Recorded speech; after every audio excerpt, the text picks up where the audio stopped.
धन्यवाद ज्ञापित करना चाहता हूँ आप सब लोगों के प्रत्यक्ष अप्रत्यक्ष सभी प्रकार के सहयोग के लिए। मैं बहुत बहुत आप लोगों का धन्यवाद ज्ञापित करता हूँ, व्यक्तिगत स्तर पर भी और पार्टी की ओर से भी बहुत बहुत मैं आप सब लोगों का धन्यवाद ज्ञापन करना चाहता हूँ। आज की जो प्रेस कॉन्फ्रेंस है वो पार्टी के निर्णय अनुसार किया जा रहा है और पूरे देश के विभिन्न हिस्सों में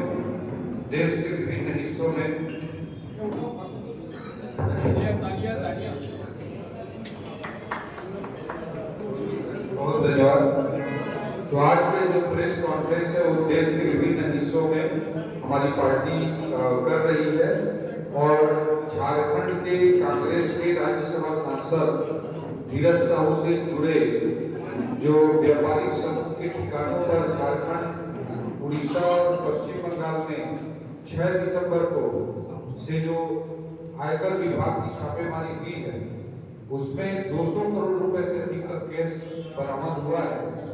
अभी बरामद रुपयों की गिनती चल रही है और ये राशि और भी बढ़ने का अनुमान है। ये इस रेड में देश में कानूनी तरीके से जब्त की जाने वाली सबसे बड़ी नकदी यहाँ प्राप्त होने का अनुमान लगाया जा रहा है और जब्त नोटों की संख्या इतनी अधिक है कि इसे गिनने के लिए इसे गिनने के लिए जो मशीनें लगाई गई थी वो मशीनें भी खराब हो गई, गिनते गिनते मशीनें खराब हो गई। इस तरह की स्थिति उत्पन्न हुई है।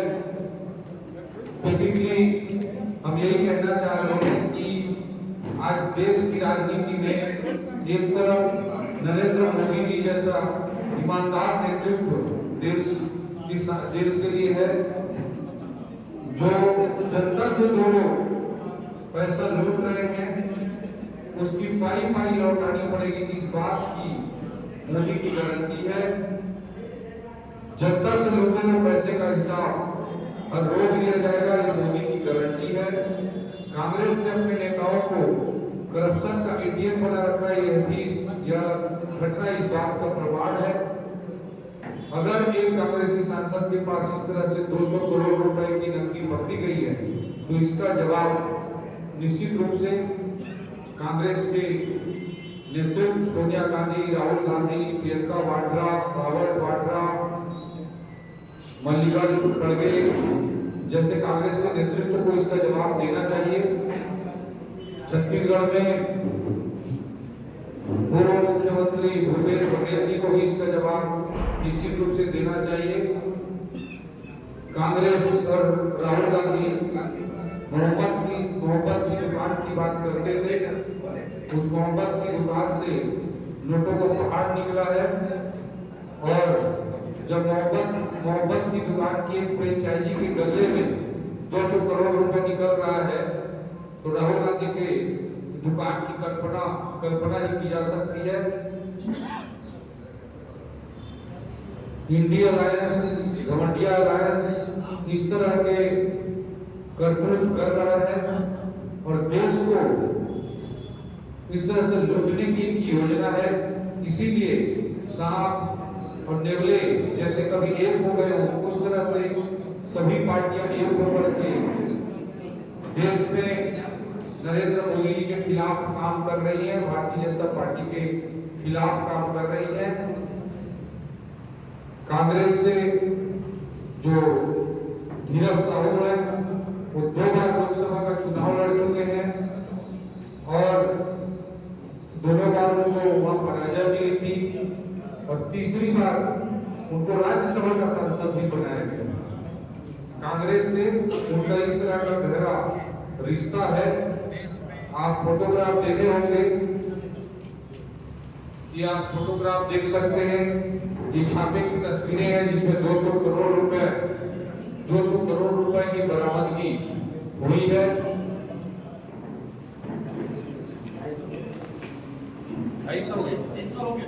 ये लगातार बढ़ते जा रहा है, मशीनें खराब हो जा रही हैं उसको गिनने में, कांग्रेस के भ्रष्टाचार को गिनने में।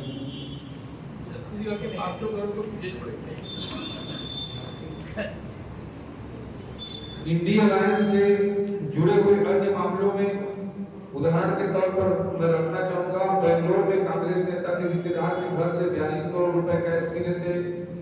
यूपी विधानसभा चुनाव के समय आईटी की रेड में पीयूष जैन के यहाँ से 200 करोड़ रुपए कैश मिले थे। जुलाई 2022 में ममता बनर्जी के मंत्री पार्थ चटर्जी के ठिकानों से लगभग 50 करोड़ कैश और करोड़ों के गोल्ड मिले थे। 142 करोड़ रुपए चेन्नई में आयकर विभाग की छापेमारी के दौरान जब्त किए गए थे। जून 2022 में सत्येंद्र जैन के ठिकानों से भी 133 सिक्के और 2 करोड़ 82 लाख रुपए कैश मिले थे। झारखंड में मई 2022 में ईडी की छापेमारी अधिकारियों के घर से 20 करोड़ से अधिक का कैश बरामद हुआ था। कानपुर में आयकर छापे में बंद के 500 और 1000 के 95 करोड़ बरामद हुए थे। झारखंड में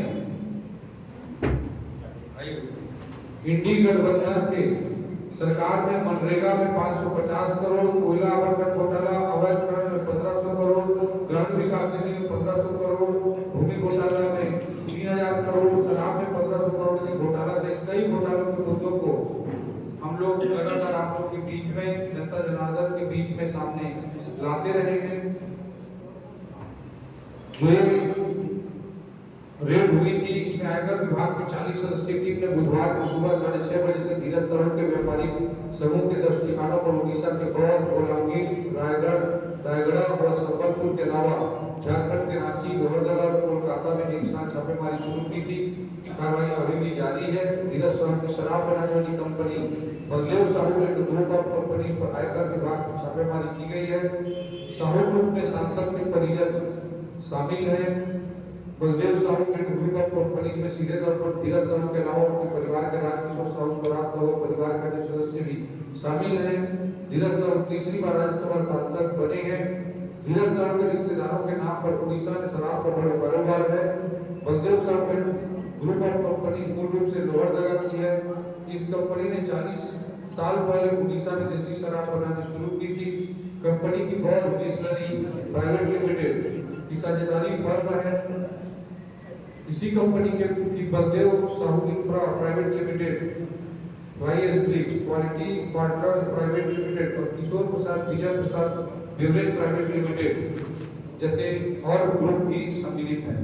तो कांग्रेस और उससे जुड़े हुए लोग इस तरह से भ्रष्टाचार करके देश को लूटने का काम कर रहे हैं। इसका एक और उदाहरण धीरज साहू के रेड से, झारखंड के इस रेड से, झारखंड के व्यक्ति के रेड से सामने आया है। और ये सब लोग मोदी जी को केवल इसलिए उनके विरुद्ध लगे हुए हैं कि अपने आर्थिक और भ्रष्टाचार से कमाए हुए अकूत पैसों को बचा सके। यही काम बाकी लोग कर रहे हैं। अगर देश को हमको आगे ले जाना है तो मोदी जी का नेतृत्व, मोदी जी का ईमानदार नेतृत्व हमेशा हम सब के लिए जरूरी है। और अभी बहुत जल्द देश में लोकसभा में जनादेश के लिए हम जनता जनार्दन के बीच में जाएंगे। उसके लिए हम सब लोग प्रतिबद्ध हैं कि नरेंद्र मोदी जी को हम सामने फिर से हैट्रिक विजय से दिलाएंगे ताकि देश को एक ईमानदार नेतृत्व मिल सके। इसीलिए आज की प्रेस कॉन्फ्रेंस आप लोगों के बीच, आप लोगों की उपस्थिति में रखी गई है और आप सब लोगों का अच्छी उपस्थिति हमको प्राप्त हुई है। उसके लिए बहुत बहुत धन्यवाद ज्ञापित करता हूँ। सर, ये आर्थिक भ्रष्टाचार बढ़ने की क्या खास वजह मानते हैं? ये करप्शन शिष्टाचार क्यों बनता जा रहा है?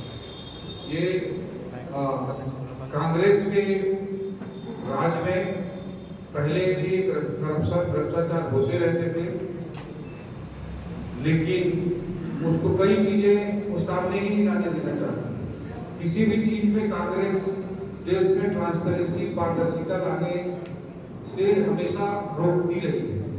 छत्तीसगढ़ का उदाहरण दूंगा मैं, जो कोयले की रॉयल्टी पर्ची जारी होगी वो उसको भारतीय जनता पार्टी के समय उस सिस्टम को ऑनलाइन बना दिया गया था ताकि किसी को कोई दिक्कत ना हो, अपने आप ऑटोमेटेड वे में चलता रहे। लेकिन आप सब ने देखा कि कांग्रेस का राज आया छत्तीसगढ़ में भूपेश बघेल के राज में, तो जुलाई 2022 को जो ऑनलाइन सिस्टम था उसको बदल करके मैनुअल सिस्टम किया गया और 25 रुपए प्रति टन कोयले पर उगाही का सिस्टम बनाया।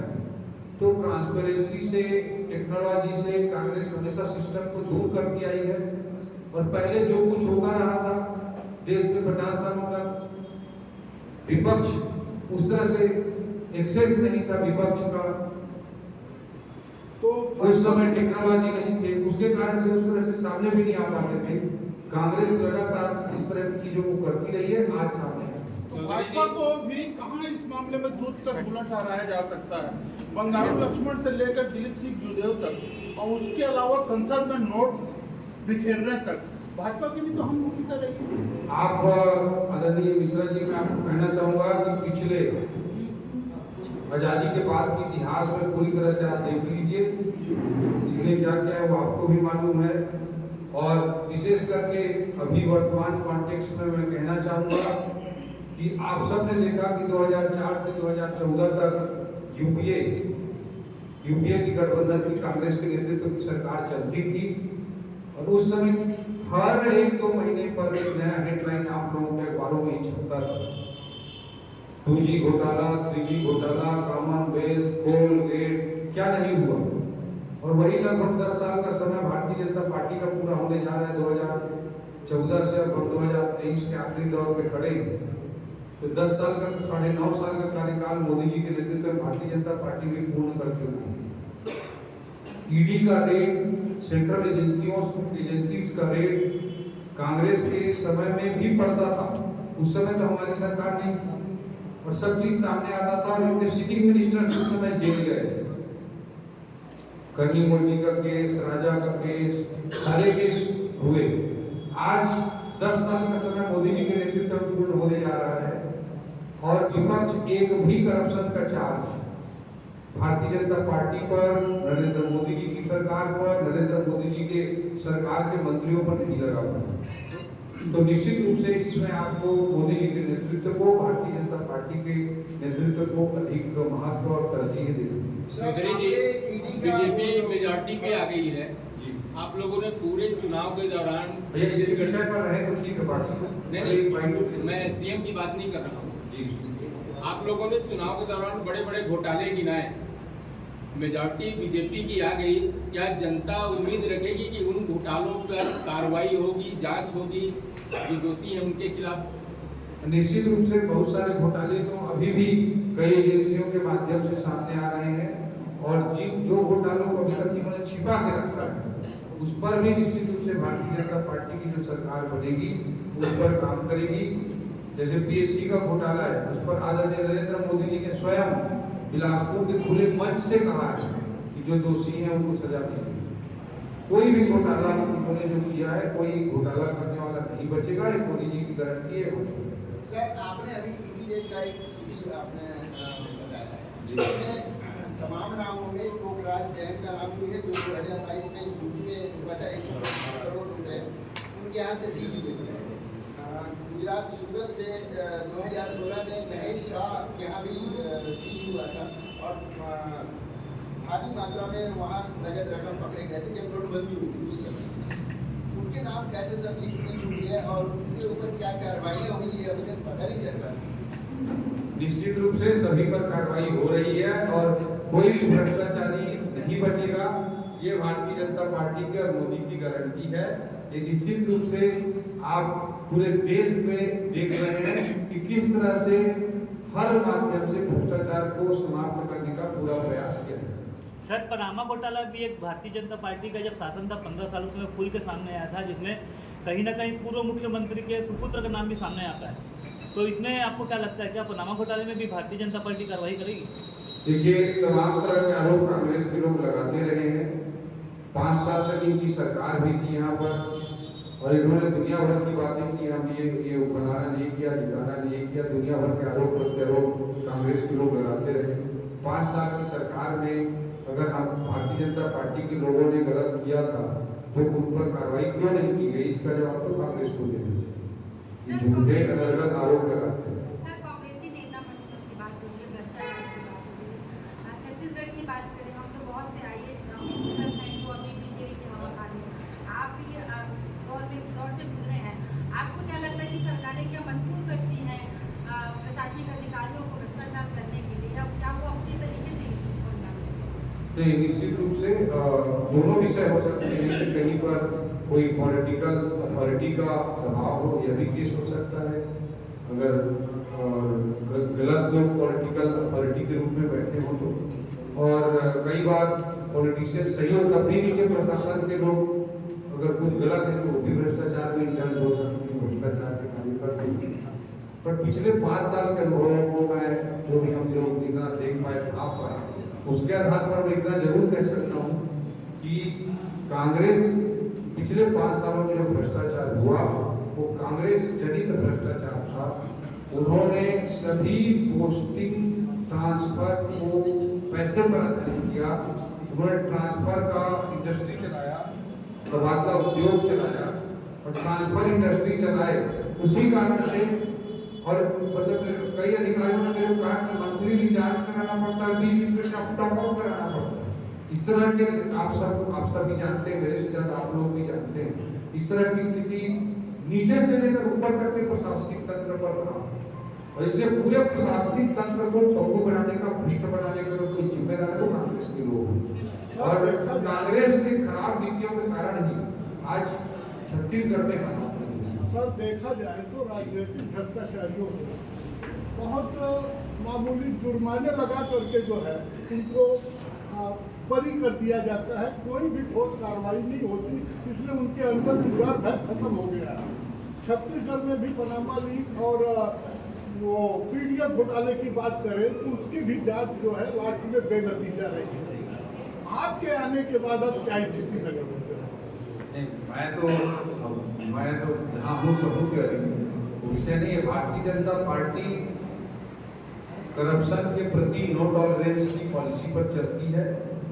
मोदी जी का जो भ्रष्टाचार के प्रति सिद्धांत है वो नो टॉलरेंस का है और मोदी जी के सिद्धांत के अनुरूप भी भारतीय जनता पार्टी की जो भी सरकार यहाँ पर निर्मित होने जा रही है वो उसी सिद्धांत पर चलेगी। करप्शन के प्रति नो टॉलरेंस भाजपा की स्पष्ट नीति रहेगी, इसमें कहीं कोई मोदी जी का जो बिंदु है न खाऊंगा न खाने दूंगा, उस पर पूरी भारतीय जनता पार्टी पूरी तरह से अडिग है। और कांग्रेस के लोग जो खाने पे विश्वास करते हैं उनको उनके निकालने का काम भी भारतीय जनता पार्टी करेगी।